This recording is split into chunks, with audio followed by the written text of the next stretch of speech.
মিষ্টি জাতীয় পানিটা খাওয়ার পরপরই মাথা ঝিমঝিম করতে শুরু করলো। এরপর কি হলো মনে নেই। অনেকক্ষণ পর জ্ঞান হলো। তখন আমি মেঝেতে শুয়ে আছি, আমার মাথা অতুলের মায়ের কোলে। ঘরটা আগরবাতির গন্ধে ভরপুর।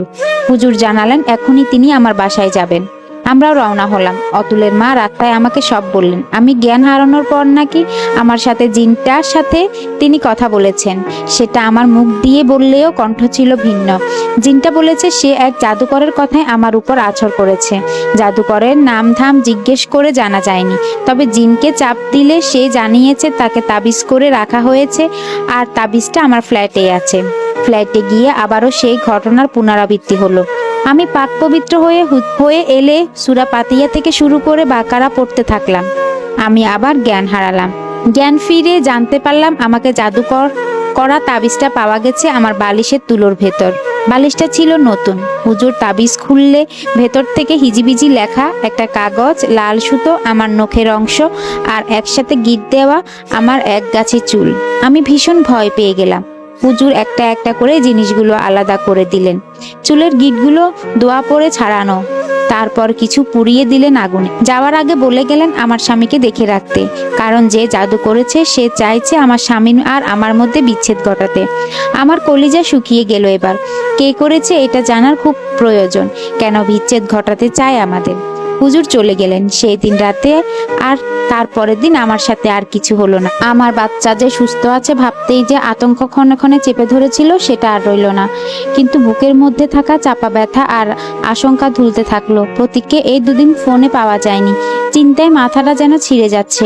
শেষে না পেরে প্রতীকের অফিসের এক কলিগকে ফোন করলাম। তার কাছে যা শুনলাম তাতে মনে হলো কেউ আমার হৃৎপিণ্ডটা বের করে নিল। প্রতীক কোনো ট্যুরে যায়নি, সে অফিস থেকে এক সপ্তাহের ছুটি নিয়ে এসছে। হতাশায় ভেঙে পড়লাম। প্রতীক কি তবে অন্য কোনো মেয়ের সাথে সম্পর্কে জড়িয়েছে? তার সাথে ঘুরতে যায়নি তো? ওই চিঠিদাতা মেয়েটাই কি?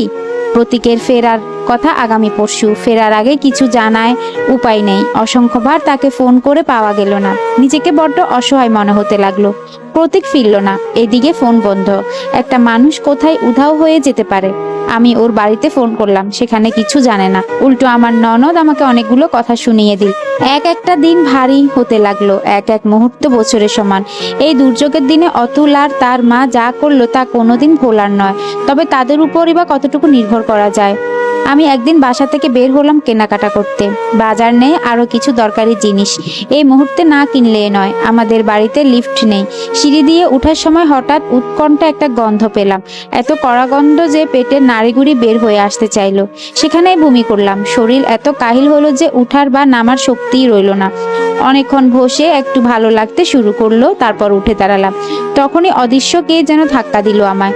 সোজা সিঁড়ি দিয়ে গড়িয়ে পড়লাম। মাথা ঠুকে গেল প্রচন্ড জোরে। আর কিছু মনে নেই। জ্ঞান হতে নিজেকে পেলাম হসপিটালে। প্রচন্ড পেট ব্যথায়। পেটে হাত দিয়ে বুঝতে পারলাম ভেতরের মানুষটা আর পৃথিবী দেখা হলো না। চিৎকার করে কেঁদে উঠলাম আমি। ডাক্তার নার্স সব জড়ো হয়ে গেল। নার্সরা ধরে রাখলো আমাকে।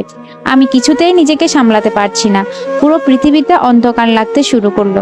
হাসপাতালে আমার বাপের বাড়ি, শ্বশুর বাড়ি প্রায় সবাই এসেছে। মা বাবা অনেক কাঁদলেন আমাকে জড়িয়ে ধরে। প্রতীকের কোনো খোঁজ নেই। সবাই অনেক খুঁজেও তাকে কোথাও পেল না। অতুলের মা পরপর কয়েকদিন হুজুর নিয়ে এলেন। তার থেকে জানতে পারলাম জিনটা নাকি আবার এসেছে। এবার তিনি শক্তিশালী তাবিজ দিয়ে রাখলেন সবসময় গলায় পরে থাকার জন্য। তিনি অবশ্য জানালেন জিনটার মূল উদ্দেশ্য ছিল আমার আর আমার স্বামীর বিচ্ছেদ ঘটানো, সাথে বাচ্চাটাকে মেরে ফেলা। উদ্দেশ্য সফল হয়েছে। এবার হয়তো সে আর ফিরবে না। জিনের উপদ্রব সত্যি আর হলো না। মোটামুটি সুস্থ হলে আমি হাসপাতাল থেকে সোজা আমার বাপের বাড়িতে গেলাম। তবে পুরোপুরি স্বাভাবিক হতে অনেকটা সময় লাগলো। এর মাঝে পেরিয়ে গেল 3টা মাস। প্রতীকের এই 3 মাসে কোনো খোঁজ পাইনি। সবাই যদিও বলে সে আমাকে ছেড়ে চলে গেছে, কিন্তু আমার বিশ্বাস হয় না। ছেড়ে যেতে হলে উধাও হয়ে যেতে হবে নাকি? আমি নিশ্চিত তার কোনো বিপদ হয়েছে, আর সেটা খুঁজে বের করতে হবে।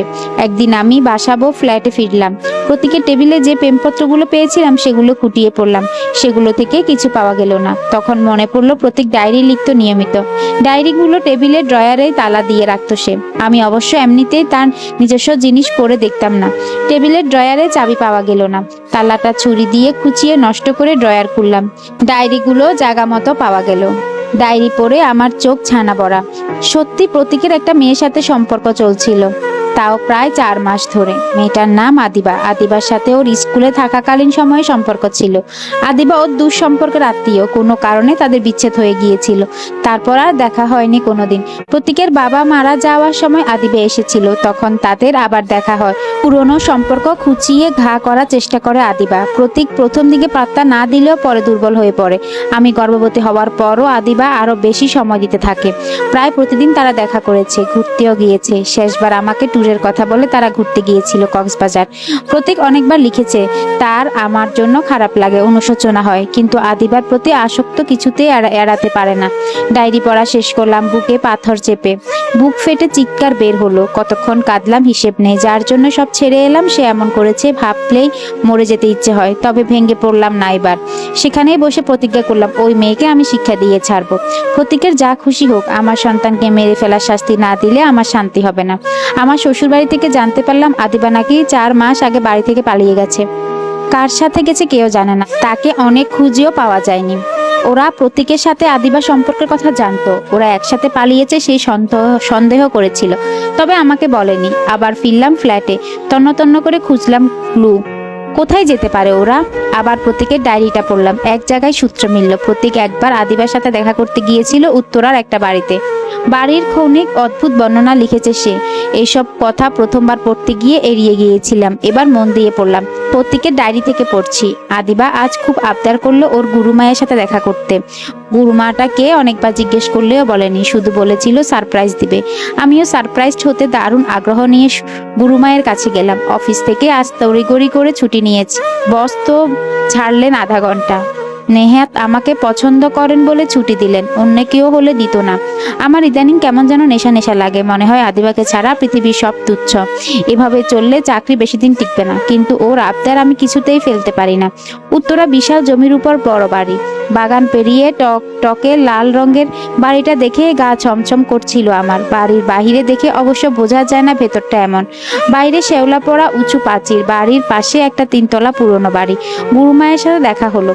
কালো শাড়ি, কপালে লাল টিপ পরা বিশালাকার এক মহিলা, গলায় বড় বড় পুঁতির মালা। আমার মহিলাকে দেখে তখন এত ভালো লাগলো, এখন ভাবতেই ভয় লাগছে, কিন্তু তখন খুব ভক্তি জাগছিল। আমরা অনেকক্ষণ তার কাছে বসেছিলাম। তিনি একটা লাল ড্রিঙ্ক খেতে দিয়েছিল। ড্রিঙ্কটা এত ভালো ছিল যে মনে হচ্ছিল অমৃত খাচ্ছি। এখনো মুখে স্বাদ লেগে আছে। উনি আদিবার কোন হিসেবে গুরু জিজ্ঞেস করলেও বলল না। উনি নাকি ওকে অনেক কিছু শিখিয়েছেন, আর বিস্তারিত বলল না। আজ ফেরার সময় ইচ্ছে করছিল আদিবার সাথে কোথাও চলে যায়। এই ফ্ল্যাটে ফিরতে ইচ্ছে করে না, শুধু নীলুর প্রতি দায়িত্ববোধ আর আমার অনাগত সন্তানের টানে ফিরতে হয়। কিন্তু কদিন থাকতে পারবো জানি না। উত্তরায় গিয়ে অনেক খুঁজে বাড়িটা বের করলাম, কিন্তু ভেতরে ঢুকতে পারলাম না। ভেতরে যে ঢুকতেই হবে, আমি পরিকল্পনা করতে শুরু করলাম। সমস্যা হলো, কিছুতেই কাজ হলো না। তার গুরুমা এমনভাবে বাড়িটা সুরক্ষার ব্যবস্থা করে রেখেছেন যে সেটা ভেদ করা অসম্ভব। কাজের মেয়ে সেজে, চুরি করে, ভিক্ষুক সেজে দেওয়াল টপকে কোনোভাবেই ভেতরে প্রবেশ করতে পারলাম না। একটা সময় হাল ছেড়ে দিলাম আমি। ক্রমশ মানসিকভাবে ভেঙে পড়তে লাগলাম আমি। মানসিক ডাক্তার দেখালাম। আজ এ পর্যন্তই। এই গল্পের নেক্সট পার্ট খুব তাড়াতাড়ি আপলোড করা হবে। ধন্যবাদ।